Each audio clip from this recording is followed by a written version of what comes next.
तर लाडकी बहीण योजनेनंतर आता राज्य सरकारनं लाडक्या भावांसाठी सुद्धा योजना आणली आहे। मुख्यमंत्री एकनाथ शिंदेंनी पंढरपूरमध्ये ही घोषणा केली आहे। लाडका भाऊ योजनेअंतर्गत 12वी उत्तीर्ण विद्यार्थ्यांना दरमहा 6,000 रुपये, डिप्लोमा केलेल्या विद्यार्थ्यांना 8,000 रुपये आणि पदवीधर तरुणांना 10,000 रुपये स्टायपेंड देण्याची घोषणा करण्यात आली आहे। आणि या योजनेद्वारे बेरोजगारीवर उपाय शोधून काढला असल्याची प्रतिक्रिया मुख्यमंत्री एकनाथ शिंदेंनी दिली आहे।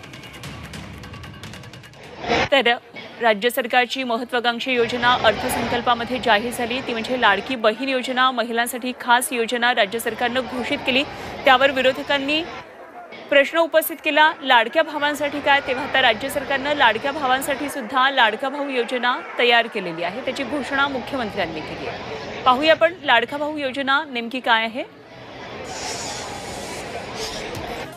तर 12वी पास तरुणांसाठी योजना दरमहा 6,000 रुपये त्यांना मिळणार आहेत।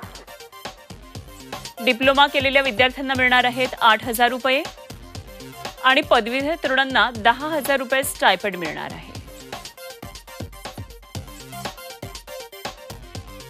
तर अर्ज कसा कराल, महाराष्ट्र सरकारच्या अधिकृत वेबसाईटवर भेट द्या।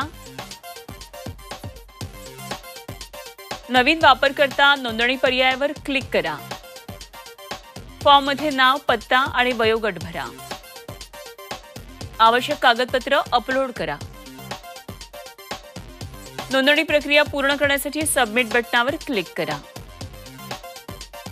कागदपत्र लागणार आहेत निवास प्रमाणपत्र, शैक्षणिक पात्रता, यामध्ये असेल मार्कशीट, मोबाईल क्रमांक, पासपोर्ट आकाराचा फोटो आणि ईमेल आयडी।